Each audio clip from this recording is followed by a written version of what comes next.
بعض اوقات پتہ کیا ہوتا ہے، ہم اپنی طرف سے بڑی اچھی بات کر رہے ہوتے ہیں لیکن دوسرے کو اچھی نہیں لگتی، دوسرے کو وہ بات ہماری بہت ہی بری لگتی ہے، پتھر کی طرح پڑتی ہے اس کو۔ اس لیے صرف یہ نہیں دیکھنا کہ ہم کیا کہہ رہے ہیں کر رہے ہیں، بلکہ یہ بھی دیکھیں کہ دوسرے کو میری بات کیسی لگ رہی ہے، اچھی لگ رہی ہے، کیونکہ اچھی اور سچی بات، فائدے کی بات جو آپ کر رہے ہیں چاہے وہ کتنی بھی اچھی ہو، سچی ہو، لیکن اگر اس کا امپیکٹ ہی اچھا نہیں کیا تو وہ اچھی نہیں ہوگی۔ وہ اپنی ذات میں تو اچھی ہے مگر آپ کے لیے اس سے کوئی اچھائی نہیں نکلی۔ بعض لوگ کہتے ہیں ہم بالکل سچ بول رہے ہیں، 100% ہم سچ بات کہہ رہے ہیں، یہ نہیں ہے کہ ہم کچھ غلط بیان نہیں کر رہے، 100% سچ بات، حق بات کہہ رہی ہوں، لیکن وہ سچ اور حق اس طریقے سے پتھر کی طرح دوسرے پر مارتے ہیں کہ دوسرا جو ہے نا وہ زخمی ہو کر رہ جاتا ہے، اور پھر کیا ہوتا ہے، اسے اس پتھر کو اٹھانا پڑتا ہے جو ہم نے اس کی طرف پھینکا ہوتا ہے نا، پھر وہ کیا خیال ہے کہ وہ پتھر ہماری طرف نہیں آئے گا، وہ پھر واپس ہماری طرف آئے گا۔ اس لیے اب ہم نے اپنے بولنے کے انداز کو بھی درست کرنا ہے۔ میٹھی اور اچھی بات کہنا کیا ہے؟ صدقہ ہے، ہمارے نبی صلی اللہ علیہ وآلہ وسلم نے فرمایا، تو اس لیے اب ہم اپنے اس انداز کو بھی بہترین کریں گے، ایسی بات کریں گے کہ دوسرے کا دل خوش ہو جائے اور اسے اچھی لگے، اور پھر اس کو دیکھیں، ذرا چیک کریں بات کر کے کہ اس کے چہرے کا ایکشن کیا ہے، کیونکہ ہمیں ہر چیز چہرے سے پتہ چل جاتی ہے کہ اس نے خوش ہوئے آگے سے ہماری بات سن کے یا پھر کیسا ریئیکشن ہے اس کا۔ تو اگر تو وہ خوش ہوا ہے تو ہمیں نظر آ جائے گا کہ اس کو خوشی ہوئی ہے، تو اس لیے اپنے بولنے کے انداز کو بھی ہم نے اب درست کرنا ہے۔ فرمایا وَأَقِیمُوا الصَّلَاةَ وَآتُوا الزَّکَاةَ، اور نماز قائم کرنا اور زکوٰۃ ادا کرنا۔ یہاں آپ دیکھیں نماز اور زکوٰۃ بعد میں ہے اور اچھی بات پہلے ہے۔ پہلے اچھی بات ہوگی تو نماز میں بھی خضوع خشوع اور سارا جو نماز ہم سے تقاضا کرتی ہے وہ ہوگا نا۔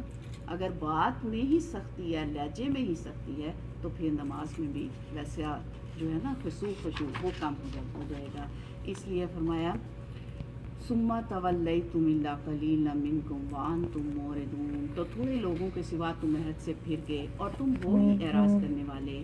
فرمایا جب ہم نے تم سے پختہ عہد لیا کہ تم اپنے خون نہ بہانا اور اپنوں کو ان کے گھروں سے نہ نکالنا، تو تم سب نے اقرار کر لیا، تم اس بات کے گواہ ہو۔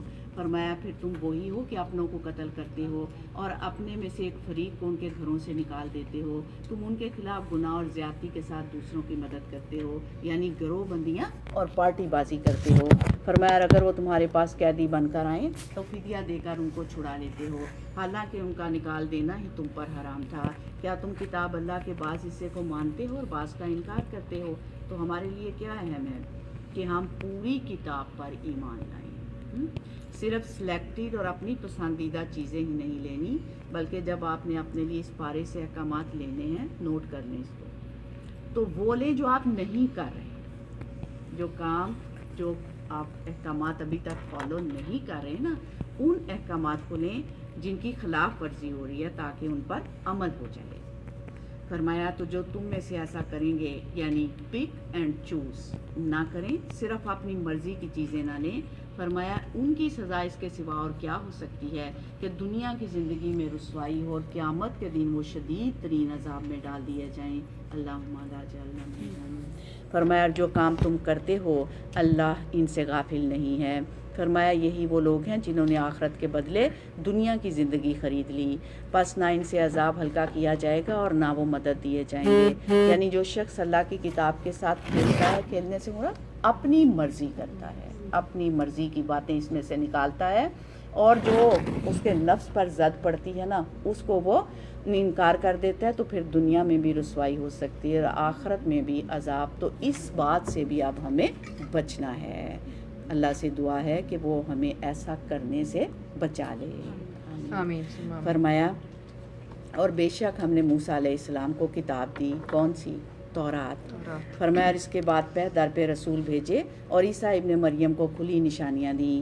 فرمایا وہ بھی بنی اسرائیل کی طرف آئے تھے اور روح القدس جبرائیل کے ذریعے ان کی تائید کی، یعنی جبرائیل امین سے۔ فرمایا تو کیا بھلا ایسا نہ ہوا جب کبھی تمہارے پاس کوئی رسول ایسی چیز لے کر آیا جسے تمہارے نفس پسند نہ کرتے تھے، یعنی تمہاری مرضی کے خلاف تمہارے تبلیغ نہیں کی گئی۔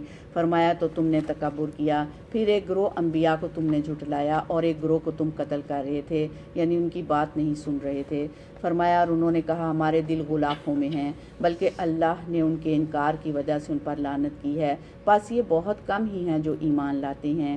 فرمایا جب اللہ کی طرف سے ان کے پاس ایک کتاب آ گئی جو تصدیق کرنے والی ہے اس کی جو ان کے پاس ہے، حالانکہ اس سے پہلے وہ کفر کرنے والوں پر فتح مانگا کرتے تھے، پس جب ان کے پاس وہ چیز آ پہنچی جس کو وہ پہچان گئے تو انہوں نے اس کا انکار کر دیا، پس اللہ کی لعنت ہے انکار کرنے والوں پر۔ فرمایا کتنی بری ہے وہ چیز جس کے بدلے انہوں نے اپنے نفس بیچ ڈالے کہ وہ اس چیز کا انکار کرتے ہیں جو اللہ نے نازل فرمائی محض ضد کی بنا پر کہ اللہ اپنے بندوں میں سے جس پر چاہتا ہے اپنے فضل سے نازل فرماتا ہے تو وہ غضب بلائے غضب کے ساتھ پلٹے، اور کافروں کے لیے رسوا کن عذاب ہے۔ یعنی اللہ تعالیٰ نے بنی اسرائیل کو حکم دیا تھا کیا کہ محمد صلی اللہ علیہ وآلہ وسلم پر اور آپ کی کتاب پر ایمان لائیں، لیکن جب وہ نہیں لائے تو اس کا انجام پھر یہ ہوا جو بتایا گیا۔ فرمایا جب ان سے کہا جاتا ہے کہ ایمان لاؤ ساتھ اس کے جو اللہ نے نازل کیا، تو انہوں نے کہا کہ ہم اسی کو مانیں گے جو ہم پر نازل کیا گیا، اور جو اس کے پیچھے ہے اس کا وہ انکار کرتے ہیں، حالانکہ وہ حق ہے اور تصدیق کرنے والی ہے اس کی جو ان کے پاس ہے۔ کہہ دیجیے اگر تم ماننے والے ہو تو اللہ کے نبیوں کو اس سے پہلے کیوں قتل کرتے تھے؟ یعنی اگر تم کہتے ہو کہ ہم صرف اسرائیلی پیغمبروں اور ان کی کتابوں کو مانیں گے تو ان کو قتل کیوں کیا تھا؟ یہ تو صرف بہانہ ہے کس چیز کا؟ حق کو چھوڑنے کا۔ فرمایا بے شک موسیٰ علیہ السلام تمہارے پاس کھلی نشانیاں لے کر آئے، پھر تم نے ان کے بعد بچڑے کو معبود بنا لیا اور تم ظلم کرنے والے تھے۔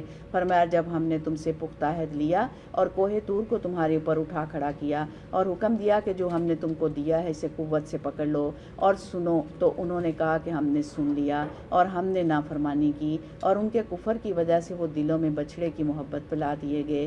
کہہ دیجیے کتنا برا ہے وہ کام جس کا حکم تمہارا ایمان تمہیں دیتا ہے اگر ہو تم ایمان لانے والے۔ یعنی ایک طرف اپنے آپ کو مومن کہتے ہو اور دوسری طرف شرک کرتے ہو اور بچڑے کو معبود بناتے ہو۔ فرمایا کہہ دیجئے کہ اگر آخرت کا گھر باقی لوگوں کے سوا اللہ کے نزدیک تمہارے ہی لیے مخصوص ہے تو موت کی آرزو کرو اگر تم سچے ہو۔ تو اس آیت میں ان کے غلط عقیدے کی تردید کی جا رہی ہے جس میں یہ سمجھتے تھے کہ آخرت میں انہیں بہت اعزاز و اکرام ملے گا، کس بنا پر کہ یہ بنی اسرائیل میں سے ہیں۔ تو اللہ سبحانہ وتعالیٰ نے بتا دیا کہ نہیں، اس سے کوئی فرق نہیں پڑتا کہ کون کس کا بیٹا ہے اور کون کس کی اولاد ہے اور کس کی نسل ہے اور کون کس قبیلے سے تعلق رکھتا ہے۔ اصل بات یہ ہے کہ اللہ تعالیٰ نے جو کامیابی کا ایک کرائٹیریا دیا ہے اس پر جب تک پورے نہیں اتریں گے کامیاب نہیں ہو سکیں گے۔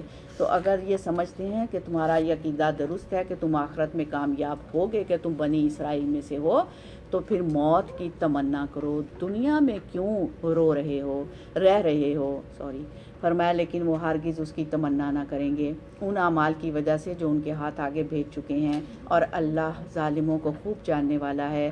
فرمایا البتہ تم انہیں ضرور دیگر لوگوں سے بڑھ کر زندگی کا حریص پاؤ گے، یہاں تک کہ مشرکوں سے بھی بڑھ کر، یعنی مشرکین بھی زندگی کے اتنے حریص نہیں تھے جتنے یہ اہل کتاب۔ فرمایا ان میں سے ہر ایک یہی چاہتا ہے کہ کاش اسے 1000 سال عمر دی جائے، حالانکہ اتنی عمر اس کو دے بھی دی جائے تو اسے عذاب سے تو بچانے والی نہیں، اور اللہ دیکھ رہا ہے جو عمل یہ کرتے ہیں۔ یہاں سے کیا بات پتہ چلتی ہے؟ یہ کہ کسی انسان کو کتنی بھی لمبی زندگی مل جائے وہ اس وقت تک فائدے کی نہیں جب تک وہ زندگی اللہ کی اطاعت میں نہ گزرے۔ فرمایا کہہ دیجئے کہ جو شخص جبرائیل کا دشمن ہے، اب یہ جبرائیل سے عداوت کی بات کیا تھی، دشمنی کی بات کیا تھی؟ یہ تھی کہ نبی صلی اللہ علیہ وآلہ وسلم اور آپ کی کتاب پر ایمان لانے کو کہا گیا، تو انہوں نے پوچھا کتاب آپ کے پاس کیسے آئی؟ تو آپ نے بتایا جبرائیل کے ذریعے آئی ہے۔ تو اس پر یہ بہت ناراض ہوئے، کہنے لگے کہ ہم تو جبرائیل سے عداوت رکھتے ہیں کہ وہ آپ کے پاس کیوں آ گئے، بنی اسماعیل میں کیوں آ گئے، بنی اسرائیل میں کیوں نہیں لے کے آئے؟ تو نا عمل کرنے کے پھر یہ حجت اور بہانے۔ تو اس پر اللہ تعالیٰ فرماتے ہیں جو شخص جبرائیل کا دشمن ہے تو بے شک اس نے اس قرآن کو اللہ کے حکم سے تمہارے دل پر نازل کیا ہے جو اس کی تصدیق کرنے والا ہے، جو اس سے پہلے آیا ہے، اور ایمان لانے والوں کے لیے ہدایت اور خوشخبری ہے۔ اگر جبرائیل سے ان کی عداوت کا یہی سبب ہے تو کہہ دیجئے فرمایا جو شخص اللہ کا اور اس کے فرشتوں کا اور اس کے رسولوں کا اور جبرائیل اور میکائیل کا دشمن ہے تو بے شک اللہ کافروں کا دشمن ہے۔ یاد رکھیں ہمیشہ جو اللہ کے دوست کا دشمن ہوتا ہے نا، اللہ اس کا دشمن ہوتا ہے۔ تو کبھی بھی اللہ کے دوست، اللہ کے ولی، اللہ کے پیارے، اللہ کے ذکر کرنے والے، ان سے کبھی بھی دشمنی نہ رکھیں، کیونکہ جو ان سے دشمنی رکھتا ہے اللہ اس سے دشمنی رکھتا ہے، اور اللہ سبحانہ وتعالیٰ اس کو جنگ کی دعوت دیتا ہے۔ فرمایا جس نے میرے دوست سے دشمنی کی، یعنی جو اللہ کو محبوب ہے اس کا وہ دشمن بن گیا، جو اس کے پیچھے پڑ گیا تو اللہ سبحانہ وتعالیٰ خود اس سے نمٹ لے گا۔ فرمایا اور بے شک ہم نے آپ کی طرف روشن آیات نازل فرمائی ہیں اور نہیں انکار کرتے ان کا مگر وہ جو فاسق ہیں۔ تو آیات کو کون نہیں مانتا، عمل کون نہیں کرتا؟ جو فاسق ہوتا ہے، نافرمان ہوتا ہے، جو اللہ کی حدود کو کراس کرتا ہے۔ فرمایا کیا بھلا جب بھی ان لوگوں نے کوئی پختہ عہد کیا تو ایسا نہ ہوا کہ ان میں سے ایک فریق نے اس کو پھینک دیا، یعنی وعدے توڑے، اور فاسق ہوتا ہی وہ ہے جو اللہ کے عہد کو توڑے، بلکہ ان کے اکثر لوگ ایمان ہی نہیں لاتے۔ فرمایا جب بھی ان کے پاس اللہ کی طرف سے کوئی رسول آیا اس کی تصدیق کرنے والا تھا جو ان کے پاس تھی، تو جن لوگوں کو کتاب دی گئی تھی ان میں سے ایک فریق نے اللہ کی کتاب کو پیچھے پھینک دیا، گویا کہ وہ جانتے ہی نہیں۔ فرمایا اور انہوں نے پیروی کی اس چیز کی جو سلیمان علیہ السلام کی سلطنت میں شیاطین پڑھا کرتے تھے، اور سلیمان علیہ السلام نے کفر نہیں کیا بلکہ شیطانوں نے ہی کفر کیا، وہ لوگوں کو جادو سکھاتے تھے۔ تو جب بھی کسی قوم میں زوال آتا ہے نا تو وہ قوم اللہ کی کتاب اعلیٰ ترین علم کو چھوڑ کر خرافات میں پڑ جاتی ہے، جادو، ٹونا ٹوٹکا اور اس طرح کی چیزوں میں دلچسپی لینے لگتی ہے، اور ان باتوں کے پیچھے بھی لگ گئے جو بابل میں 2 فرشتوں ہاروت اور ماروت پر اتاری گئی تھی، اور وہ دونوں کسی کو کچھ نہیں سکھاتے تھے جب تک یہ نہ کہہ دیتے کہ ہم تو آزمائش ہیں پس تم کفر نہ کرو۔ پس لوگ ان دونوں سے ایسا جادو سیکھتے جس سے مرد اور اس کی بیوی میں جدائی ڈال دیں، اور یہ دنیا کا سب سے بڑا جرم ہے۔ کون سا؟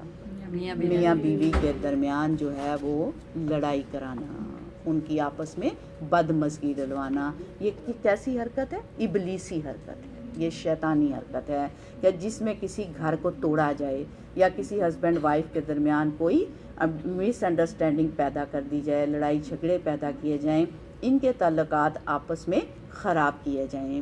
اس کے لیے حدیث میں آتا ہے کہ ابلیس سمندر میں اپنے تخت پر بیٹھا رہتا ہے اور اپنے چیلوں کو زمین میں فساد کے لیے بھیجتا رہتا ہے۔ شام کو سب اکٹھے ہو کر اس کو اپنے کارنامے بیان کرتے ہیں، کوئی کہتا ہے میں نے فلاں فتنہ کھڑا کیا، کوئی کہتا ہے میں نے فلاں شر پیدا کیا، لیکن ابلیس انہیں کچھ اہمیت نہیں دیتا اور کہتا ہے تو نے کچھ نہیں کیا۔ پھر ایک چیلا آ کر کہتا ہے، کیا کہتا ہے؟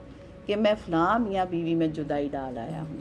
ابلیس اس کو شاباش دیتا ہے اور خوش ہو کر گلے لگا لیتا ہے اور کہتا ہے یہ تھا کرنے کا کام جو یہ کر کے آیا ہے، کیونکہ اس سے کیا ہوتا ہے؟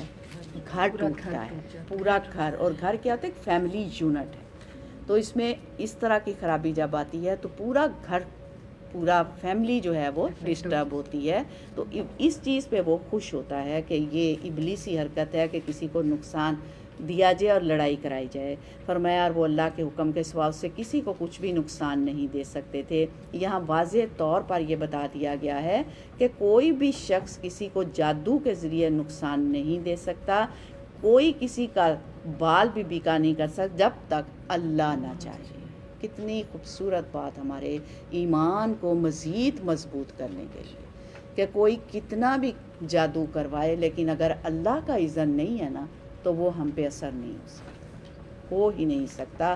اس لیے دنیا میں شر موجود تو ہے، شیاطین بھی ہیں، جادوگر بھی ہیں، اور بعض اوقات قرآن پڑھے ہوئے لوگ، کتاب اللہ پڑھے لوگ ایسی حرکتوں کا ارتکاب کرتے ہیں اور ایسی چیزوں کے پیچھے پڑ جاتے ہیں اور سمجھتے ہیں کہ اس کے ذریعے سے وہ اپنے مقاصد حاصل کر لیں گے۔ تو انہیں یہ بات اچھی طرح سمجھ لینی چاہیے کہ جادو کے ذریعے نہ کسی کو کوئی فائدہ ہو سکتا ہے نہ کسی کو کچھ نقصان، الا بِإِذْنِ اللہ، سوائے اللہ کے اذن کے۔ اور یہ سورۃ البقرہ میں ذکر ہو رہا ہے جس کا پڑھنا ہی کیا ہے؟ جادوگروں کو بھگا دیتا ہے، ہر طرح کے شر کو گھر سے بھگا دیتا ہے۔ پڑھنا شروع کر دی آپ لوگوں نے سورۃ بقرہ کی آخری 2 آیات، یا شروع کی کوئی 2-4 آیات روز میں آپ نے یہ پڑھنی ہے؟ جی الحمدللہ۔ تو تو یہ بھگا دیتا ہے. جادوگروں کا کلام اس صورت پر کوئی اثر نہیں رکھتا. اور یہ بات پلے باندھ لیں کہ جادوگروں کا کوئی بھی جو ہے نا اثر وہ اس کلام پہ نہیں. یہ پڑھیں گے تو ہر طرح کی شر سے محفوظ رہیں گے. اور آج کی سمجھنے والی باتوں میں سے اہم ترین بات یہ ہے کیا وَمَا هُمْ بِالضَّارِّينَ بِهِ مِنْ أَحَدٍ إِلَّا بِإِذْنِ اللَّهِ کہ نفع نقصان کا مالک صرف اللہ ہے. بہت خوبصورت اور اہم ترین بات آج کی باتوں میں سمجھنے والی کہ نفع نقصان کا مالک صرف اللہ ہے. یہ چیز آپ کو اتنا بے ڈر کر دے گی, اتنا بہادر بنا دے گی, اتنا نہ ڈر کر دے گی. کتنا بہادر, اتنا بہادر کہ جو بہادری اللہ کی کتاب پر عمل کرنے کے لیے ضروری ہے, اتنا بہادر کر دے گی. آپ میں سے بہت سے لوگ اللہ کی بات کیوں نہیں مان پاتے جب وہ معاشرے میں نکلتے ہیں؟ مثلا شادی کا دن ہے, کیوں نہیں اللہ کے حکم کی پیروی ہو رہی؟ کیوں اپنی ساری زیب و زینت دکھائی جا رہی ہے؟ کیونکہ لوگوں سے ڈر رہے ہیں.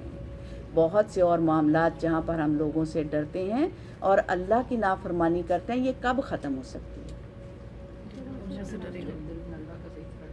جب ہمارے دل سے یہ ڈر نکل جائے کہ کوئی ہمیں نقصان دے گا, کوئی ہمارا کچھ نہیں بگاڑ سکتا, کچھ نہیں بگاڑ سکتا جب تک اللہ نہ چاہے.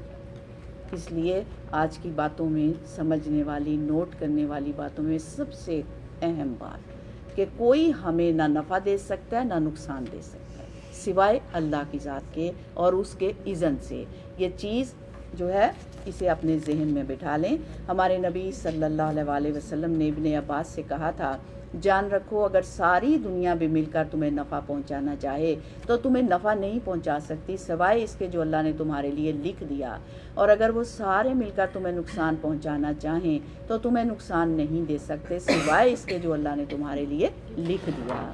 کوئی نقصان نہیں دے سکتا مگر اللہ کے اذن سے. اور اللہ کیوں اذن دیتا ہے؟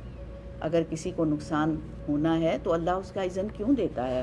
کیونکہ اس کی بھی آزمائش ہے اور آپ کی. اگر زندگی میں نقصان نہ اور صرف فائدے ہی فائدے ہوں تو پھر تو دنیا جنت ہی بن جائے, اور ہمارے ایمان کی پہچان کیسے ہو؟ تو دنیا چونکہ امتحان ہے, اس میں آزمائش امتحان ضرور ہوگا. بعض اوقات آپ کا سوال ہوتا ہے کہ اللہ تعالیٰ کیوں اجازت دیتے ہیں کہ لوگ دنیا میں شر پھیلائیں؟ ہوتا ہے کہ نہیں؟ وہ ان کو پکڑ لے, ان کو روک لے. اللہ تعالیٰ بالکل ایسا کر سکتے ہیں, نہیں کر سکتے؟ کر سکتے ہیں. انہوں نے تو کیسے کرنا ہے, کن فیکون, وہ کر سکتے ہیں.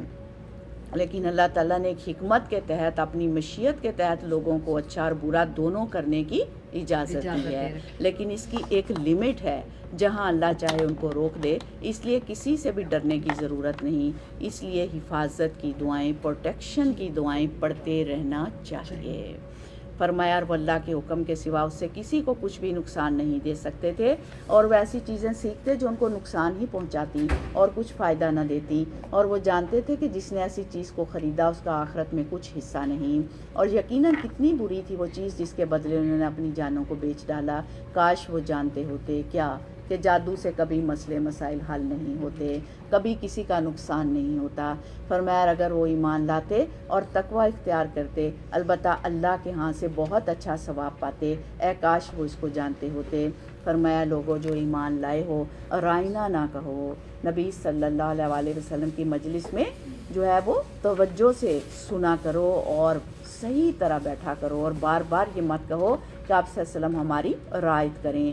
بات کو دہرائیں, اور اگر ضرورت پڑے تو اس لفظ کو بدل دو, اور انظر نہ کہا کرو اور غور سے سنا کرو, کیونکہ یہود نے اس لفظ کا غلط استعمال شروع کر دیا تھا. وہ رائنا کو رائنا کہتے کہ ہمارا گڈریا, ہمارا چرواہا, اور نعوذ باللہ دبے لفظوں سے نبی صلی اللہ علیہ وسلم کا مذاق اڑاتے. وہ ہے نا ہمارے زیر زبر کو کرنے سے پورا معنی بدل جاتا ہے. تو یہی کام انہوں نے کیا. فرمایا انکار کرنے والوں کے لیے المناک عذاب ہے, یعنی جو شخص اللہ کے رسول کا مذاق اڑائے وہ عذاب علیم کا مستحق ہے. فرمایا اہل کتاب یا مشرکین میں سے جن لوگوں نے انکار کیا وہ نہیں چاہتے کہ تم پر تمہارے رب کی طرف سے کوئی خیر نازل کی جائے, حالانکہ اللہ جس کا چاہتا ہے اپنی رحمت کے ساتھ خالص کر لیتا ہے. اور اللہ بڑے فضل والا ہے.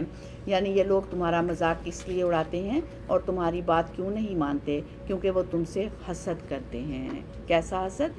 جب انہوں نے دیکھا کہ نبوت اب بنی اسرائیل سے نکل کر بنی اسماعیل میں آ گئی ہے تو انہوں نے اس بات کو قبول نہیں کیا اور بدلہ لینے کے لیے ظاہر میں سامنے تو نہیں آئے لیکن چھپ چھپ کر وار کیے، منافقت کی اور نبی صلی اللہ علیہ وسلم کو طرح طرح سے تکلیف دی، ان سے کیے عہد کو توڑا اور ان کا مذاق اڑایا اور اسلام کا مذاق اڑایا اور اس کتاب کا مذاق اڑایا. تو یہ طریقے کسی مومن مخلص کے نہیں ہو سکتے.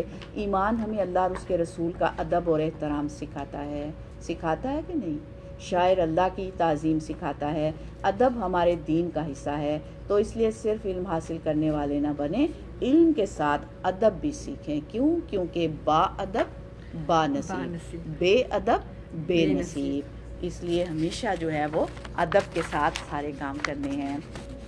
پھر فرمایا ہم جس آیت کو منسوخ کر دیتے یا اسے بھلا دیتے ہیں تو اس سے بہتر یا اس جیسی اور لے آتے ہیں. یعنی ان کا ایک اعتراض یہ بھی تھا کہ پہلی کتابوں کے ہوتے ہوئے ایک اور کتاب کیوں آ رہی ہے، یا قرآن کے اندر جو ہے نسخ کیوں ہے؟ تو اللہ تعالیٰ فرماتے ہیں ہماری اپنی مرضی، ہم اسے بہتر لائیں یا اس جیسی ہی لائیں. فرمایا کیا تم نہیں جانتے کہ بے شک اللہ ہر چیز پر قادر ہے. یہاں بھی اللہ تعالیٰ کی صفت بیان ہوئی ہے القدیر. ہم نے اللہ کے اسماء حسنہ ڈھونڈنے ہیں نا قرآن پاک میں جو آ رہے ہیں، تو یہ بھی اللہ کا جو ہے اس میں مبارک ہے القدیر. اس کو بھی نوٹ کر لیں. فرمایا کیا تم نہیں جانتے کہ بے شک اللہ ہی کے لیے ہے آسمانوں اور زمین کی بادشاہت اور تمہارے لیے اللہ کے سوا نہ کوئی دوست ہے اور نہ کوئی مددگار. کیا تم یہ چاہتے ہو کہ اپنے رسول صلی اللہ علیہ وآلہ وسلم سے اس طرح کے سوال کرو جس طرح کے سوال پہلے موسیٰ علیہ السلام سے کیے گئے تھے، اور جو ایمان کو کفر سے بدل ڈالے تو وہ یقیناً سیدھے راستے سے بھٹک گیا. فرمایا اہل کتاب میں سے بہت سے یہ چاہتے ہیں کہ تمہارے ایمان لانے کے بعد وہ پھر تمہیں کافر بنا دیں اپنے نفسوں کے حسد کی وجہ سے، جبکہ ان پر حق ظاہر ہو چکا ہے تو تم معاف کر دو اور درگزر کرو. یہاں سے کیا بات پتہ چلتی ہے کہ جب کوئی حسد پر اتر آئے تو پھر مقابلہ کرنے کی بجائے کیا کریں؟ اس کو معاف کر دیں، اگنور کر دیں. کیوں؟ کیونکہ وہ مجبور ہے، اس کی نیچر میں یہ چیز آ گئی ہے، وہ اپنے اس کام سے باز نہیں آئے گا، تو ہمیں اسے اگنور کرنا ہے. فرمایا یہاں تک کہ اللہ اپنا حکم لے آئے. بے شک اللہ ہر چیز پر قادر ہے. کیونکہ ایسا نہیں ہو سکتا کہ کوئی آپ کے ساتھ زیادتی کرے اور اللہ اس کو نہ پکڑے. اللہ پکڑے گا لیکن اس کے پکڑنے کا ایک وقت مقرر ہے اور ایک طریقہ ہے. فی الحال ہمیں کیا کرنے کے لیے کہا گیا ہے؟ فاعفو وصفحوا، معاف کر دو اور درگزر کرو، مطمئن رہو. فرمایا کہ اللہ ہر چیز پر قدرت رکھتا ہے. ہم انسانوں سے جلد انتقام اور بدلے پر کیوں اتر آتے ہیں؟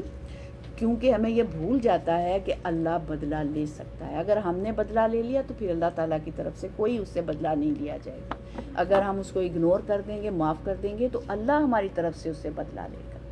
لیکن ہم فوراً اتر آتے ہیں خود ہی بدلہ لینے کے لیے. جس کو یہ یاد ہو کہ اللہ بدلہ لینے کے لیے کافی ہے، وہ کیا کرتا ہے؟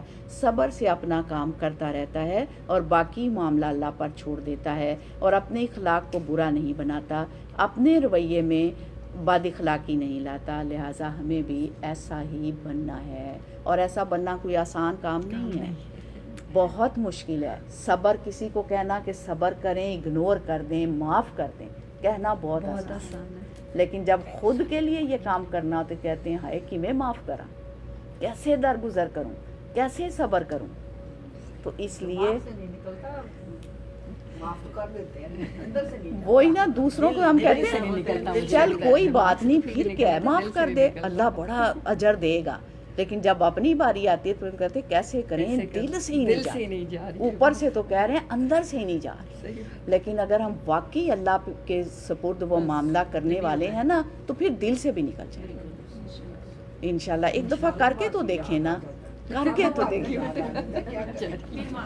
کوئی بات نہیں، جتنی دفعہ خیال آئے، جتنی دفعہ بھی، فوراً پھر معاف کرو کہ اللہ تعالیٰ تو مجھے، کل بھی ہم نے پڑھا نا کہ جس کام کو لیے کچھ مشکل لگ رہی توفیق مانگے اللہ تعالیٰ سے، اور اس کے لیے مشکل ہے تو پڑھیں رضیت باللہ ربا، اس کا اجر بھی اتنا ہی، اور اس کا اجر بھی اتنا ہی بہت زیادہ ہوگا. اور آپ کے دل کو اتنی ٹھنڈک اور سکون آ جائے گی کہ وہ اگر شیطان دوبارہ سے وہ خیال لانے لگے گا، اور اکثر ایسا ہوتا ہے کہ ہم دل سے جانے دیتے ہیں، پھر ہمیں جب کچھ عرصے بعد وہ بندی نظر آتی ہے نا، یا وہ پھر وہی بات یاد آتی ہے، اچھا بڑی حساس رہی ہے، بڑی چیک میک رہی ہے، اور میرے سے اس نے کیا، میں نے اس کو معاف کر دیا.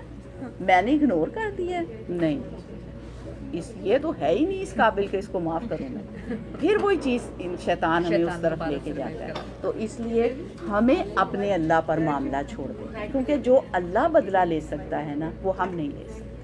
تو اس لیے ہمیں اگنور کرنا ہے. کوشش کریں، انسان کے لیے کس چیز پر اجر ہے؟ کوشش کریں. اللہ ما سعی، انسان کے لیے لیس للانسان الا ما سعی، قرآن پاک میں انسان کے لیے وہی کچھ ہے جس کی اس نے کوشش کی. تو کوشش ضرور کرنی ہے. تو جب کوشش کریں گے، توفیق مانگیں گے تو کیا ہوگا؟ اللہ کی مدد بھی ضرور آئے. اس کی مدد کے لیے 2 طریقے بتائے گئے، صبر اور نماز. تو ان کے ساتھ اللہ سے مدد مانگیں اور ان کاموں کو کرنے کے لیے کوشش کریں. انشاءاللہ اللہ ضرور مدد کریں گے اور کامیاب کریں گے.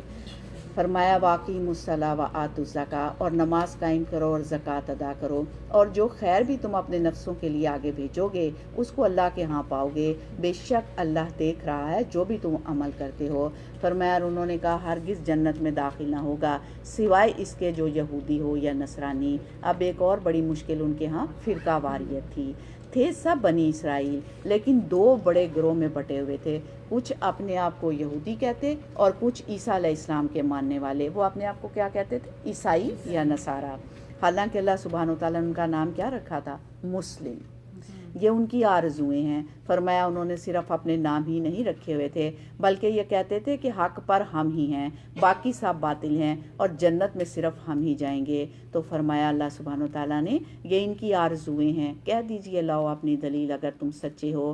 کیوں نہیں جس نے اللہ کے لیے اپنا چہرہ جھکا دیا اور وہ محسن بھی ہو. من اسلم وجہ للہ وہو محسن فلہ اجرہ عند ربی. فرمایا تو اس کا اجر اس کے رب کے پاس ہے، اور ایسے لوگوں کو نہ کوئی خوف ہوگا نہ وہ غمگین ہوں گے.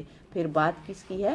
عمل صالح کی، احسان کے درجے پر عمل صالح کرنے کی. پھر نکل گئی نا دل سے بات. یہ طریقہ ہے دل سے بات نکالنے کا کہ احسان کے درجے پر معاف کریں. احسان کیا ہوتا ہے؟ جو کسی کا حق نہیں ہے لیکن اس کو اس کے حق سے بڑھ کر دینا، ایکسٹرا اس کے ساتھ فیور کرنا.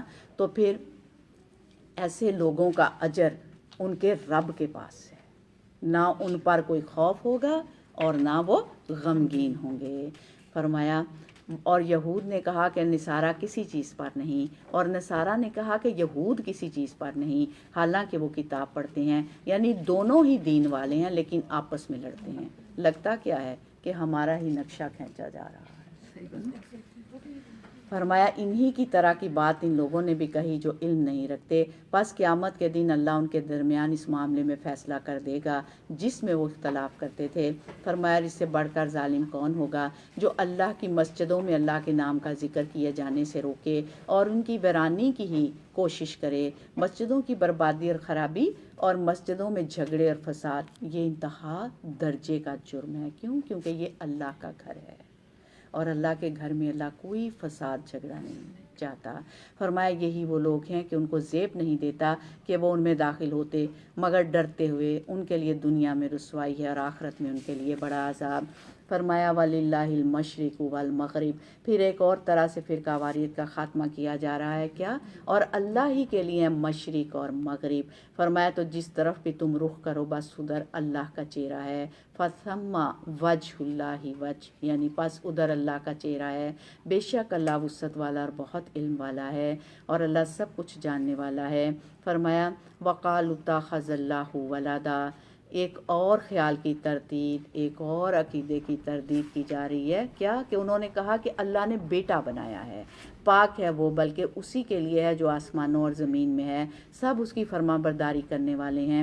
اللہ کو بیٹوں کی ضرورت نہیں، ہر چیز اسی کی ہے، پھر بیٹا کس لیے چاہیے. فرمایا سب اس کی فرما برداری کرنے والے ہیں. فرمایا وہی آسمانوں اور زمین کا نئے سرے سے پیدا کرنے والا ہے، اور وہ جب کسی کام کے کرنے کا فیصلہ کر لیتا ہے تو اس کے لیے کیا فرما دیتا ہے؟ کن فیکون، ہو جا، پس وہ ہو جاتا ہے. تو بیٹا کس کو چاہیے ہوتا ہے؟ جو خود کمزور ہو، جو سارے خزانوں کا مالک ہو اسے تو کسی چیز کی ضرورت نہیں. فرمایا وقال الذین لا یعلمون، اور ان لوگوں نے کہا جو علم نہیں رکھتے. کیا کہا؟ لولا یکلمون اللہ، کہ اللہ ہم سے کلام کیوں نہیں کرتا.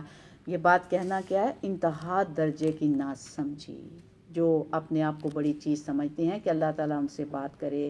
یعنی لوگوں نے تو اللہ کی عظمت کو پہچانا ہی نہیں، اس کے مقام کو جانا ہی نہیں کہ وہ ہر ایک سے بات نہیں کرتا. فرمایا یا ہمارے پاس کوئی نشانی ہی آ جاتی. فرمایا اسی طرح کہا ان لوگوں نے جو ان سے پہلے تھے، انہی کی بات کی طرح ان کے دل آپس میں مل گئے. فرمایا سب کے ایک ہی جیسے دل ہیں. تشابہت قلوبہم، ان کے دل آپس میں مل گئے. بے شک ہم نے نشانیاں بیان کر دی ہیں ان لوگوں کے لیے جو یقین رکھتے ہیں. فرمایا بے شک ہم نے آپ کو حق کے ساتھ خوشخبری دینے والا اور خبردار کرنے والا بنا کر بھیجا ہے، اور دوزخ والوں کے بارے میں آپ نہ پوچھے جائیں گے. فرمایا یہود و نصارہ آپ سے ہرگز راضی نہ ہوں گے. کس کو وارن کیا جا رہا ہے؟ نبی صلی اللہ علیہ وآلہ وسلم کو آگاہ کیا جا رہا ہے کہ یہ لوگ جو فرقہ واریت کی باتیں کرتے ہیں، اپنے یہودی اور عیسائی ہونے پر فخر کرتے ہیں، یہ تمہارے دین سے، تمہارے عقیدے اور نظریے اور طریقے سے، تمہارے پیغمبر ہونے سے، تمہاری کتاب سے ہرگز یہ راضی نہیں ہوں گے. حتیٰ تتبع ملتہم، یہاں تک کہ آپ ان کی ملت کی پیروی کریں. ملت سے مراد ہوتا ہے طریقہ. فرمایا یہ تو نبی صلی اللہ علیہ وسلم کو بتا دیا گیا، یہ تم سے خوش ہو ہی نہیں سکتے.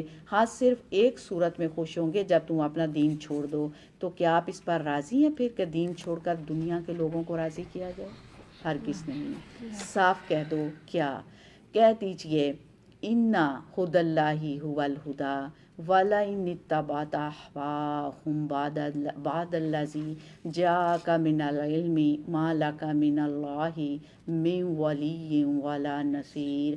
فرمایا کہہ دیجئے کہ بے شک اللہ کی ہدایت ہی اصل ہدایت ہے، اور اگر آپ نے اپنے پاس علم آ جانے کے بعد ان کی خواہشات کی پیروی کی تو آپ کے لیے اللہ کی طرف سے نہ کوئی دوست ہوگا نہ کوئی مددگار. فرمایا جن لوگوں کو ہم نے کتاب دی وہ اس کی تلاوت کرتے ہیں جیسا کہ اس کی تلاوت کا حق ہے، یہی لوگ اس پر ایمان رکھتے ہیں، اور جو اس کا انکار کرتے ہیں وہی لوگ دراصل خسارہ پانے والے ہیں.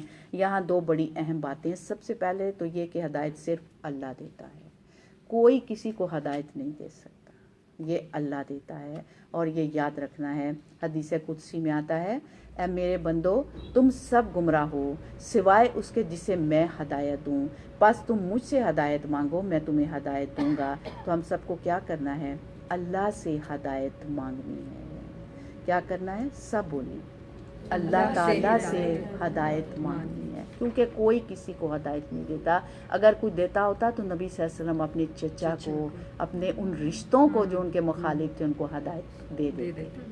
تو ہدایت صرف اللہ سے مانگنی ہے.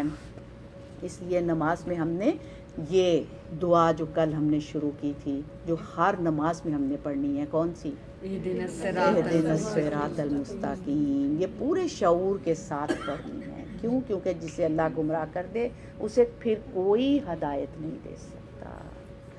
وَمَن يُضِلِّ اللَّهُ فَمَا لَهُ مِنْ هَادٍ، جسے اللہ گمراہ کر دے اسے کوئی ہدایت نہیں دے سکتا. اور دوسری اہم بات یہ کی گئی اس آیت میں کہ ہدایت کے لیے اصل چیز کیا ہے؟ کتاب، قرآن پاک. لیکن کتاب کا صرف ایک دفعہ ترجمہ پڑھ لینا کافی نہیں، اسے پڑھتے رہنا ہے، اس کی تلاوت کا حق بھی ادا کرنا ہے، اور اس کو سمجھنے کا حق بھی. اور اس کا حق کیا ہے؟ کہ ہم اپنے رویوں کو، اپنی سوچوں کو، اپنے خیالات کو قرآن کے تابع کر دیں. یہ اس کا حق ہے قرآن کا، اور یہی اس پر ایمان کا تقاضا ہے. فرمایا جو اس کا انکار کریں یہی لوگ نقصان اٹھانے والے ہیں. یعنی جو لوگ کتاب کی تلاوت کا حق نہ دیں وہ کون ہیں؟ نقصان اٹھانے والے. تو خوش قسمت ہیں آپ جن کو اللہ تعالیٰ نے یہ موقع دیا، پلیٹ فارم یہ دیا جہاں سے آپ یہ فائدہ اٹھا سکتے ہیں اور کتاب کو پڑھنے کا طریقہ سیکھ سکتے ہیں، اور اس کے لیے کوشش کر سکتے ہیں اور اس کو سمجھ سکتے ہیں. کیوں؟ کیونکہ جب تک پتہ ہی نہیں کہ کتاب کے اندر کیا ہے، جب تک آپ اس کا معنی نہیں پڑھتے، جب تک آپ اس کی ٹرانسلیشن، اس کی تفسیر نہیں جانتے، تب تک نہیں پتہ لگ سکتا. خالی تلاوت سے سمجھ نہیں آتی. جب تک میننگ اور اس کا مفہوم پتہ نہ ہو تو کتاب کے اندر کیا ہے یہ نہیں پتہ چل سکتا. تو اس پر ایمان کا مطلب کیا ہے؟ مان لینا. جو کتاب یہ کہتی ہے موم کی طرح اس کو مانتے چلے جائیں. پھر آخر میں بنی اسرائیل کو خطاب ہے. فرمایا بنی اسرائیل یاد کرو میری اس نعمت کو جو میں نے تم پر انعام کی، اور بے شک میں نے تم کو تمام جہان والوں پر فضیلت بخشی تھی. اور اس دن سے ڈرو جب کسی شخص کے کچھ کام نہ آئے گا، اور نہ اس سے بدلہ قبول کیا جائے گا، اور نہ اس کو کوئی سفارش فائدہ دے گی، اور نہ وعدہ دیے جائیں اور نہ مدد دیے جائیں گے.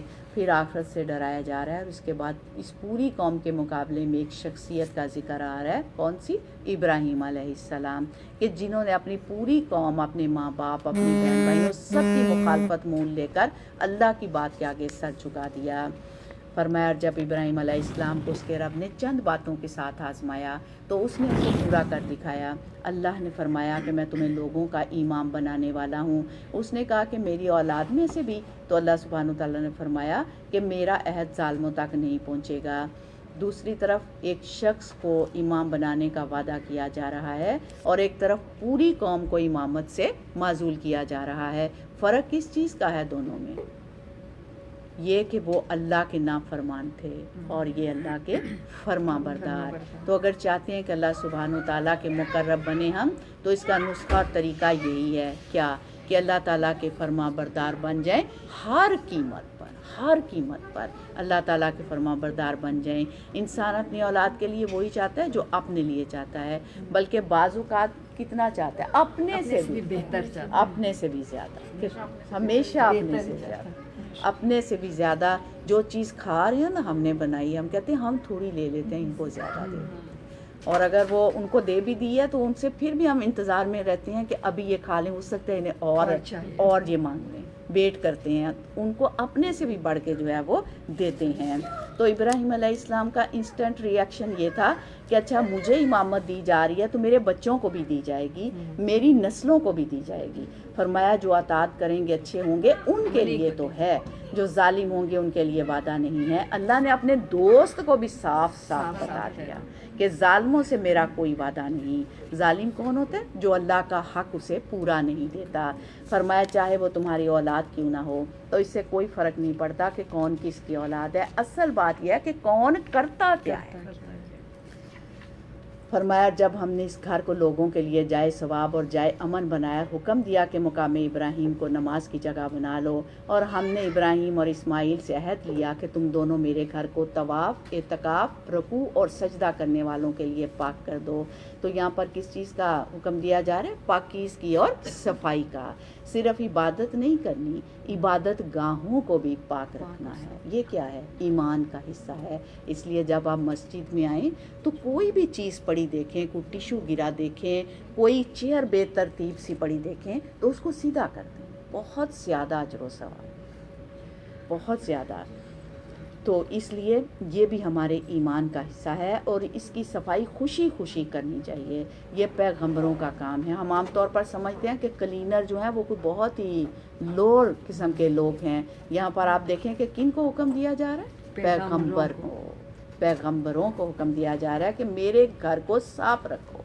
تو اللہ کے گھر کو صاف کرنے کا پیغمبروں کو حکم دیا جا رہا ہے. اس لیے مسجد میں آ کر، ہال میں آئیں، کوئی بھی چیز کہیں بھی دیکھیں تو صفائی کر دیں. کس کے لیے؟ اللہ اللہ کا حکم ہے کہ میرے گھر کو صاف ستھرا رکھا جائے. اللہ کی خوشنودی. اور یہ ہمارے ایمان کی علامت ہے. اور اگر ہم کوئی چیز دیکھ رہے ہیں اور ہم نے نہیں اٹھائی تو پھر کس چیز کی علامت ہے؟ ہماری ایگو، انا، کہ وہ جو آئی ہے اس کو تو نظر پڑی، اس نے تو اٹھائی. یہ ڈی بڑی ہے نواب صادق، اور میں انی عاجز کہ میں ہوں ایوی چکا ہوں آگے، میں یہ بھی اٹھاؤں آگے. تو ہم نے کس کے لیے اٹھانی ہے؟ اس بندی کے لیے اٹھانی ہے کہ جو پہلے آئی ہے اور اس نے نہیں اٹھائی. اپنے اللہ کے لیے کرنی ہے. تو جو بھی آپ میں سے آئے آ کے ٹیبل لگا دے، پہلے چیئر ٹھیک کر دے، تو یہ کیا ہے؟ بہت زیادہ اجر و ثواب. کوشش کیا کریں کہ ہم اس کام میں بڑھ چڑھ کر حصہ لیں، بڑھ چڑھ کر حصہ لیں، پہل لیں، نیکیوں میں سبقت لے جائیں. فرمایا جب ابراہیم علیہ السلام نے کہا کہ اے رب اس شہر کو امن والا بنا، اور اس کے رہنے والوں میں سے جو اللہ اور یوم آخرت پر ایمان لائیں ان کو پھلوں میں سے رزق عطا فرما. آپ بھی دعا مانگا کریں کہ اللہ جہاں جہاں کوئی ہے یا جہاں جہاں کوئی رہتا بستا ہے، اللہ اس جگہ کو امن والی جگہ بنا دے. اللہ سبحانہ و تعالیٰ ہمارے گھروں میں بھی امن پیدا کر، آمین۔ اللہ تعالیٰ ہمارے اداروں میں بھی امن پیدا کر اور ہمارے شہروں میں بھی امن پیدا کر دے۔ اور تو اس سے کیا پتہ چلتا ہے کہ ہدایت امامت اللہ اپنے پیاروں کو دیتا ہے، لیکن دنیا اللہ تعالیٰ اپنے فرما برداروں اور نافرمانوں سب کو دیتا ہے۔ اور جب ابراہیم علیہ السلام نے کہا کہ اے رب اس شہر کو امن والا بنا اور اس کے رہنے والوں میں سے جو اللہ اور یوم آخرت پر ایمان لائیں ان کو پھلوں میں سے رزق عطا فرمایا کہ جس نے کفر کیا میں اس کو بھی تھوڑا سا فائدہ دوں گا، پھر اس کو آگ کے عذاب کی طرف مجبور کروں گا، اور وہ کتنی بری جگہ ہے لوٹنے کی۔ اب ابراہیم علیہ السلام گھر کی تعمیر کر رہے ہیں۔ فرمایا جب ابراہیم علیہ السلام اور اسماعیل علیہ السلام اس گھر کی بنیادیں اونچی کر رہے تھے تو وہ دعا کر رہے تھے۔ کیا دعا کر رہے تھے؟ ربنا تقبل منا، اے ہمارے رب ہم سے یہ قبول فرما۔ اتنا عظیم الشان کام اور اتنی عاجزی کہ اللہ کو پکار رہے ہیں، تو اس لیے ہم جب بھی کوئی نیک کام کریں تو ساتھ یہ ضرور کہیں ربنا تقبل منا۔ نماز پڑھی ہے تو ساتھ دعا ضرور مانگیں ربنا تقبل منا۔ کسی کی ہیلپ کی ہے دعا مانگیں ربنا تقبل منا۔ گھر میں ہی ضروری نہیں کہ بہت بڑے بڑے کام کیے جائیں تو اس میں کہیں ربنا تقبل منا۔ گھر میں کسی نے پانی کا گلاس مانگا اس کو پانی کا گلاس دے کے بھی کہیں ربنا تقبل منا، یہ بھی بہت بڑی نیکی، اور ہر نیکی پر کتنا گناہ اجر ہے؟ 10 گنا۔ تو کسی بھی نیکی کو حقیر نہ جانیں، بڑھ چڑھ کر کام کیا کریں، بڑھ چڑھ کر فاستبقوا الخیرات، آگے بھی آ رہا ہے کہ ہمیں نیکیوں میں دوڑ لگانی ہے۔ تو اس لیے تو ہم سے یہ قبول فرما، انک انت السمیع العلیم، بے شک تو ہی خوب سننے والا خوب علم والا ہے۔ اب یہاں پہ پھر 2 اسماء حسنی آ گئے ہیں، السمیع العلیم، اللہ کی صفات اور ناموں کے ساتھ پکارنے کا مطلب یہی ہے۔ اور کیا کہہ رہے تھے؟ فرمایا ہمارے رب ہم دونوں کا اپنا فرما بردار بنا، اور ہماری اولاد میں سے بھی ایک گروہ کو اپنا فرما بردار بنا، اور ہمیں ہماری عبادت کے طریقے دکھا، اور ہم پر مہربان ہو جا، بے شک تو بہت توبہ قبول کرنے والا بہت مہربان ہے۔ اے ہمارے رب ان کے اندر انہی میں سے ایک رسول بھیج جو ان پر تیری آیات تلاوت کرے اور کتاب اور حکمت کی تعلیم دے اور ان کا تزکیہ کرے، بے شک تو غالب بہت حکمت والا ہے۔ اب 2 نام اور اسماء حسنی آ گئے ہیں، العزیز الحکیم۔ آپ دیکھ رہے ہیں پیغمبروں کی دعاؤں کے آخر میں کیا ہے؟ اللہ کے نام، اسماء حسنی۔ تو اللہ کے ناموں کے ساتھ جو دعا مانگی جاتی ہے نا وہ قبول ہوتی ہے۔ تو اس لیے اللہ کے اسماء حسنی جو ہیں ان کو نوٹ کرتے جائیں اور اپنی دعاؤں میں ان کو شامل کر لیں۔ یا عزیز تو ہر چیز پر غالب ہے، تو میرے لیے اس کام کو آسان کر دے، فلاں کا جو ہے وہ اس سے مجھے خطرہ رہتا ہے، یا حکیم تو کوئی حکمت سے اس سارے غلبے کو دور کر دے۔ تو اس طرح اللہ کے نام لے کے جو ہے نا اللہ سے دعا مانگا کریں، اللہ کے ناموں کے ساتھ اللہ کو پکارنا چاہیے، دعائیں قبول ہوتی ہیں۔ اس لیے آپ نے پورے پارے میں اللہ کے سارے نام جو ہیں ان کو ہائی لائٹ کر کے ان کے ساتھ دعا مانگنی ہے۔ فرمایا کس طرح ابراہیم علیہ السلام کی یہ دعا قبول ہوئی، اشارہ ہے محمد صلی اللہ علیہ وآلہ وسلم کی طرف، جو 2500 سال بعد آئے، اتنی دیر کے بعد دعا قبول ہوئی، لیکن قبول ہوئی۔ یہاں سے کیا پتہ چلتا ہے کہ دعا ضرور قبول ہوتی ہے، رائگاں نہیں جاتی، اللہ اس کو رد نہیں کرتا۔ ٹائم ضرور ہوتا ہے، دیری ضرور ہوتی ہے کبھی، لیکن اس کو رد نہیں کرتا۔ آپ بھی اچھی اچھی دعائیں اپنے لیے بھی اور اپنی نسلوں کے لیے بھی مانگتے رہا کریں کہ اللہ تعالیٰ ہمیں بھی اور ہماری آنے والی نسلوں کو بھی ایمان اور دین پر قائم رکھنا۔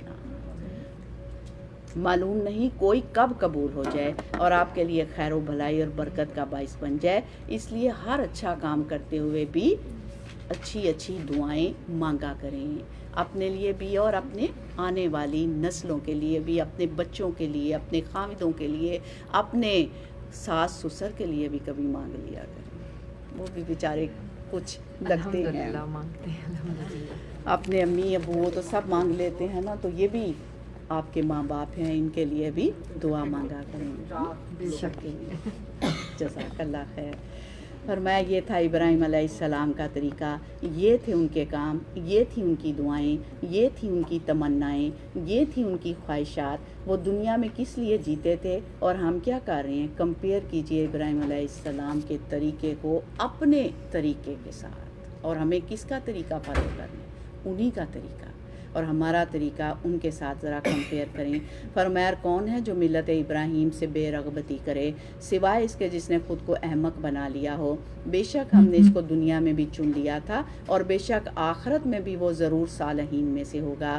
فرمایا جب اس کے رب نے اسے فرمایا اسلم، اسلام لے آؤ، تو اس نے کہا کیا اسلمت لرب العالمین، کہ میں اسلام لایا یا رب العالمین۔ یہ تھا ابراہیم علیہ السلام کا طریقہ کہ اللہ کا حکم آتے ہی سر تسلیم خم کر دیتے تھے۔ اللہ کی بات، اللہ کی مرضی کے سامنے اپنی مرضی کچھ بھی نہیں۔ ہمیں بھی یہی طریقہ اپنانا ہے۔ ہمیں بھی کیا کہنا ہے؟ اسلمت لرب العالمین۔ جب بھی اللہ کا حکم پتہ چلے ساتھ ہی اللہ کو کیا جواب دینا ہے؟ اسلمت لرب العالمین۔ یہ نہیں کہنا کہ اللہ بھی بچے چھوٹے ہیں، ابھی تو میری نئی نئی شادی ہوئی ہے، ابھی تو میں نے اور سیریں کرنے جانا ہے، ابھی تو یہ کام کیا ہے، جب اس ایج میں آؤں گی نا تو پھر اللہ تیری ہر بات مان، لیکن ابھی تھوڑا دل کرتا ہے کہ یہ کام کروں وہ کام کروں۔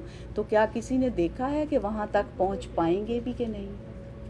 تو اس لیے جو وقت ملا ہے، جو عمر ملی ہے، جو چیز آپ کے پاس ہے اس کو اویل کریں، اسی میں کیا کہہ دیں اسلمت لرب العالمین۔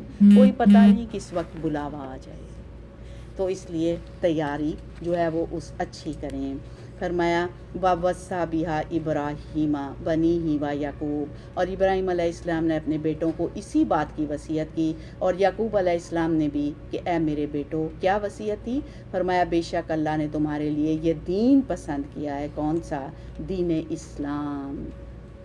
فَلَا تَمُوتُنَّ إِلَّا وَأَنْتُمْ مُسْلِمُونَ، پس تمہیں ہرگز موت نہ آئے مگر اس حال میں کہ تم مسلمان ہو۔ تمہیں اسلام کی حالت میں، اللہ کی فرما برداری کی حالت میں موت آئے۔ کیا ہم بھی اپنے بچوں کو ایسی ہی وصیت کرتے ہیں؟ ہماری وصیت کیا ہوتی ہے؟ فلاں زیور اتنا ہے، فلاں جگہ پہ ہے، مجھے کبھی کسی وقت میں کچھ ہو جائے تو فلاں جو ڈاکومنٹس ہیں وہ فلاں جگہ پہ ہیں، وہ فلاں چیز ہے، وہ ایئر رنگس میرے تم لے لینا، جو گانی ہے میری وہ تم لے لینا، انگوٹھیاں تم لے لینا، اور دیکھنا آپس میں لڑائی جھگڑا نہ کرنا۔ یہ چیزیں جو ہے نا پہننا، اور جب پہنو گے تو دعا دے دیا کرنا کہ ماں کی نشانیاں مجھے یہ چیز دے گئی، اور یہ وصیتیں ہماری ہوتی۔ دنیا کا ہی مال، دنیا کی ہی چیزیں، انہی کی ہماری وصیتیں کی، انہی میں ہم نے اپنے آپ کو گم کیا ہوا ہے، اور انہی کی وصیت اب کیا ہمیں اپنے بچوں کو کرنی ہے کہ دیکھو بیٹا دین اسلام پہ قائم رہنا، اللہ کے فرما بردار بن کے رہنا، اللہ کے راستے سے کبھی دور نہ ہونا، اپنے رب سے کبھی دور نہ ہونا، مسجد میں جایا کرنا، نماز کبھی نہیں چھوڑنی، قرآن نہیں چھوڑنا، ہر ایک کے ساتھ اچھا کرنا ہے، اچھے اخلاق کو اپنانا ہے۔ ہمیں اپنے بچوں کو ایسی وصیت اور ایسی نصیحت کرتے رہنا چاہیے کہ اگر موت آئے بھی تو اللہ کی فرما برداری کی حالت میں آئے۔ بیٹے ہمیشہ اللہ کے فرما بردار رہنا۔ فرمایا ام کنتم شہداء، کیا بھلا جس وقت یعقوب علیہ السلام کے پاس موت حاضر ہوئی تو تم موجود تھے؟ یاد کرو اس وقت کو بھی جس وقت یعقوب علیہ السلام کے پاس موت حاصل ہوئی، یعنی موت کا وقت آ گیا۔ اس آخری وقت میں بھی انہوں نے اپنے بچوں کو کیا نصیحتیں کی؟ اس بات کی انہیں ساری زندگی فکر تھی، اور کس بات کی مرتے وقت فکر تھی؟ فرمایا جب انہوں نے اپنے بیٹوں سے پوچھا ما تعبدون من بعدی، کہ میرے بعد تم کس کی عبادت کرو گے؟ قالوا، انہوں نے کہا نعبد الہک و الہ آبائک، تو انہوں نے کہا کہ آپ کے الہ اور آپ کے باپ دادا ابراہیم اور اسماعیل اور اسحاق علیہ السلام کے الہ کی عبادت کریں گے۔ اور وہ الہ کیا ہے؟ الہم واحدہ، جو ایک الہ ہے۔ یہ سب توحید کا درس دیتے تھے، اور توحید پر ہی ان کا اختتام ہوا، اور توحید کا ہی پیغام دنیا میں چھوڑ کر گئے۔ وَنَحْنُ لَهُ مُسْلِمُونَ، اور ہم اسی کے ہی فرما بردار ہیں۔ اللہ کرے کہ ہم بھی جب دنیا سے جائیں تو توحید کا درس دیتے ہوئے ہی جائیں، توحید پر ہی ہمارا اختتام ہو، اور توحید کا ہی پیغام دنیا میں چھوڑ کر جائیں، توحید کا ہی پیغام اپنے گھر میں چھوڑ کر جائیں، توحید کا پیغام ساری دنیا کے کونے کونے میں ہم چھوڑ کے جائیں۔ فرمایا تِلْکَ أُمَّةٌ قَدْ خَلَتْ لَهَا مَا كَسَبَتْ وَلَكُمْ مَا كَسَبْتُمْ وَلَا تُسْأَلُونَ عَمَّا كَانُوا يَعْمَلُونَ۔ یہ ایک جماعت تھی جو گزر چکی، اس کے لیے وہی جو اس نے کمایا، اور تمہارے لیے وہی جو تم نے کمائی کی، اور تم سے سوال نہ کیا جائے گا اس کے بارے میں جو وہ عمل کرتے تھے، یعنی ان کے عمل ان کے لیے، تمہارے عمل تمہارے لیے۔ تو یہ آیت ہمیں کیا بتا رہی ہے؟ ہم میں سے ہر ایک کو کس کے عمل کی فکر کرنی چاہیے؟ اپنے عمل کی، اپنے احوال کی، اپنی اصلاح کی۔ فرمایا انہوں نے کہا کہ یہودی یا نصرانی ہو جاؤ تو ہدایت پا جاؤ گے، کہہ دیجئے نہیں، بلکہ ابراہیم کا طریقہ جو یکسو تھے اور مشرکوں میں سے نہ تھے، کیونکہ یہود و نصارہ کے اندر تو شرک آ گیا تھا۔ فرمایا قولو، تم سب کہو، ہم سب کو بھی کہنا چاہیے، اور یہ آیت آپ سب میرے ساتھ مل کر پڑھیں۔ قولو آمنا باللہ وما انزل الینا وما انزل الی ابراہیم واسماعیل واسحاق ویعقوب والاسباط وما اوتی موسیٰ وعیسیٰ وما اوتی النبیون من ربہم لا نفرق بین احد منہم ونحن لہ مسلمون۔ فرمایا سب کہو کہ ہم اللہ پر ایمان لائے، سب کہو، اور جو ہماری طرف نازل کیا گیا، اور جو ابراہیم، اسماعیل، اسحاق، یعقوب اور ان کی اولاد کی طرف نازل کیا گیا، اور جو موسیٰ اور عیسیٰ علیہ السلام دیے گئے، اور جو دیگر انبیاء کو دیا گیا ان کے رب کی طرف سے، ہم ان میں سے کسی ایک میں کچھ فرق نہیں کرتے، اور ہم اسی کے فرما بردار ہیں۔ وَنَحْنُ لَهُ مُسْلِمُونَ، اس کو بھی پوائنٹ آؤٹ کر لیں کہ ہم اسی کے لیے فرما بردار ہیں۔ فرمایا تو اگر یہ لوگ بھی اسی طرح ایمان لیں جس طرح تم ایمان لے آئے ہو، یعنی صحابہ کرام کی طرح، فرمایا تو تحقیق ہدایت پا جائیں گے۔ کسی کا بھی ایمان قابل قبول نہیں جب تک کہ وہ اس طریقے کا نہ ہو جو صحابہ اکرام کا تھا، ان کا جو طریقہ تھا۔ جندب بن عبداللہ ابن عمر وغیرہ کہتے ہیں کہ ہم نے ایمان سیکھا، پھر ہم نے قرآن سیکھا، جس سے ہمارے ایمان میں اضافہ ہوا۔ تو ہمارے ایمان میں اضافہ کہاں سے ہوتا ہے؟ قرآن سے۔ قرآن ہمارے ایمان میں تازگی لاتا ہے، قرآن ہمارے ایمان میں اضافہ کرتا ہے، قرآن ہمارے ایمان کو منور کرتا ہے۔ تو انہوں نے سب سے پہلے کیا سیکھا؟ ایمان سیکھا۔ ہم سب کو بھی سب سے پہلے کس چیز کی فکر ہونی چاہیے؟ ایمان کی فکر ہونی چاہیے، اور اس کا صحیح معنی اور مفہوم پتہ ہونا چاہیے۔ کیونکہ ایمان کی حیثیت ایک بنیاد کی ہے۔ بنیاد درست ہوگی تو عمارت بھی درست ہوگی، اگر بنیاد درست نہیں تو عمارت بھی زیادہ دیر کھڑی نہیں رہ سکتی۔ بنیادیں درست ہوں تو عمارت بھی درست ہوتی ہے۔ تو فرمایا اگر یہ لوگ بھی اسی طرح ایمان لیں جس طرح تم ایمان لائے ہو تو تحقیق ہدایت پا جائیں گے، اور اگر وہ منہ پھیر لیں تو بے شک وہ ضد میں ہیں، اور تو ان قریب ان کے مقابلے میں ضرور اللہ تمہیں کافی ہو جائے گا، اور وہ خوب سننے والا، خوب جاننے والا ہے۔ وَهُوَ السَّمِيعُ الْعَلِيمُ۔ دو پھر اللہ تعالیٰ کے اسماء الحسنی آگے سمیع اور علیم۔ جب انسان کو دشمنوں کا خوف ہو، مخالفوں کا خوف ہو، اور خصوصاً توحید کے پیغام کو عام کرتے ہوئے، تو اللہ تعالیٰ سے مدد مانگنی چاہیے۔ اللہ ان سب لوگوں کے مقابلے میں مجھے کافی ہو جا، جس طرح تو چاہے، جو تیری مرضی، مجھے تیری حفاظت چاہیے۔ کیونکہ اللہ تعالیٰ نے کیا فرمایا؟ فَسَيَكْفِيكَهُمُ اللَّهُ، کہ آپ کے لیے اللہ کافی ہو جائے گا۔ آپ صلی اللہ علیہ وسلم مخالفت سے مت گھبرائیں، اللہ آپ کی مدد فرمائے گا اور آپ کو کافی ہو جائے گا۔ صبغۃ اللہ، اللہ کا رنگ، اور اللہ سے بہتر رنگ کس کا ہو سکتا ہے؟ رنگ سے مراد کیا ہے؟ کہ اللہ کے بندے نظر آئیں۔ فرمایا ہم اسی کی عبادت کرنے والے ہیں۔ کہہ دیجئے کیا تم اللہ کے بارے میں ہم سے جھگڑتے ہو، حالانکہ وہی ہمارا اور تمہارا رب ہے۔ یعنی ہمارا پیغام تو یہی ہے کہ سب کو اسی کی فرما برداری کرنی چاہیے۔ تو اس میں کون سی ایسی بات ہے جس پر تم ہم سے جھگڑتے ہو؟ ہمارے دین کا پیغام تو یہی ہے۔ اللہ تعالیٰ نے جتنے بھی پیغمبر بھیجے ان سب نے یہی آ کر سکھایا، اور ہمارے لیے ہمارے اعمال اور تمہارے لیے تمہارے اعمال ہیں، اور ہم تو اسی کے لیے مخلص ہیں۔ فرمایا یا تم کہتے ہو کہ بے شک ابراہیم، اسماعیل، اسحاق، یعقوب علیہ السلام اور ان کی اولاد یہودی اور عیسائی تھے، کیا وہ فرقہ واریت میں مبتلا تھے؟ کیا انہوں نے مسلم ہونے کے علاوہ اپنے کوئی اور نام رکھ دیے؟ فرمایا کہہ دیجئے کہ کیا تم زیادہ جانتے ہو یا اللہ؟ فرمایا اور اس سے بڑا ظالم اور کون ہوگا جو اللہ کی گواہی کو جو اس کے پاس ہے چھپا لے۔ یعنی پچھلی امتوں کو تو اس بات کا حکم دیا گیا کہ وہ پیغمبر کا ساتھ دیں، محمد صلی اللہ علیہ وآلہ وسلم کا، کہ وہ آپ کی تصدیق کریں گی، آپ کی تائید کریں گی، آپ کی گواہ بنیں گی، لیکن انہوں نے الٹا آپ کی مخالفت کر دی۔ فرمایا وَمَا اللَّهُ بِغَافِلٍ عَمَّا تَعْمَلُونَ، اور جو کچھ تم کر رہے ہو اللہ اس سے غافل نہیں۔ فرمایا تِلْکَ أُمَّةٌ قَدْ خَلَتْ لَهَا مَا كَسَبَتْ وَلَكُمْ مَا كَسَبْتُمْ وَلَا تُسْأَلُونَ عَمَّا كَانُوا يَعْمَلُونَ۔ فرمایا یہ ایک جماعت تھی جو گزر گئی، ان کے لیے ہے جو اس نے کیا، اور تمہارے لیے وہ ہے جو تم نے کیا، اور جو عمل وہ کرتے تھے ان کے بارے میں تم نہ پوچھے جاؤ گے۔ ہم سے کس کے بارے میں سوال ہوگا؟ ہمارے اپنے اعمال کے بارے میں۔ تو اصل اہمیت پھر کس چیز کی ہے؟ عمل صالح کی۔ توحید کے بعد، ایمان کے بعد نیک عمل کرنا۔ نیک عمل کون سے ہوتے ہیں؟ قرآن اور سنہ رسول کے مطابق عمل کرنا۔ یہ ہم سب کی ذمہ داری ہے۔ اللہ تعالیٰ سے دعا ہے کہ وہ ہمیں اس کی توفیق عطا فرما دے۔ اس لیے اللہ تعالیٰ سے یہ دعا بہت مانگتے رہنا ہے۔ جس چیز کی ہمارے اندر کمی ہے نا، اس کی اللہ سے توفیق مانگا کریں کہ اللہ تعالیٰ مجھے اس کی توفیق دے دے۔ اللہ تعالیٰ سے دعا ہے کہ وہ اپنے مخلصین بندوں میں شامل کر لے، اپنے مسلمین میں شامل کر لے۔ اللہ تعالیٰ اس کتاب کو ہمارے دلوں کی رونق بنا دے، ہمارے سینے کا نور بنا دے، اور ہمارے اندر اتار دے۔ کس لیے؟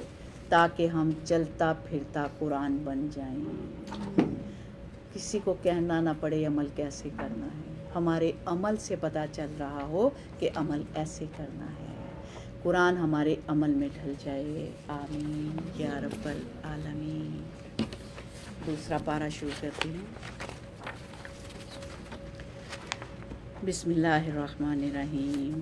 سَيَقُولُ السُّفَہَاءُ مِنَ النَّاسِ مَا وَلَّاهُمْ عَنْ قِبْلَتِهِمُ الَّتِي كَانُوا عَلَيْهَا قُل لِّلَّهِ الْمَشْرِقُ وَالْمَغْرِبُ يَهْدِي مَن يَشَاءُ إِلَىٰ صِرَاطٍ مُّسْتَقِيمٍ۔ جلد ہی لوگوں میں سے بے وقوف یہ کہیں گے کہ ان مسلمانوں کو کس چیز نے ان کے اس قبلے سے پھیر دیا جس پر یہ پہلے سے تھے۔ قبلہ کیا ہوتا ہے؟ نماز کے لیے سمت، یعنی جس کی طرف یہ منہ کرتے تھے، یعنی انہوں نے اپنا رخ خانہ کعبہ کی طرف کر لیا۔ فرمایا کہہ دیجئے کہ مشرق اور مغرب اللہ ہی کا ہے۔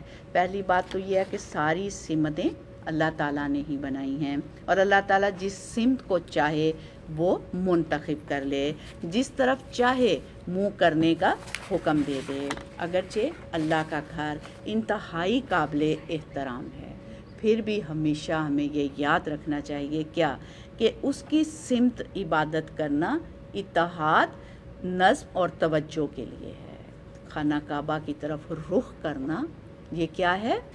یہ عبادت میں اتحاد، نظم اور توجہ کے لیے ہے، جبکہ ہمارا اہم مقصد اللہ تعالیٰ کی رضا حاصل کرنا ہے جو بھی ہم کریں، لیکن ہمارا رخ جو ہے وہ کعبہ کی طرف ہو۔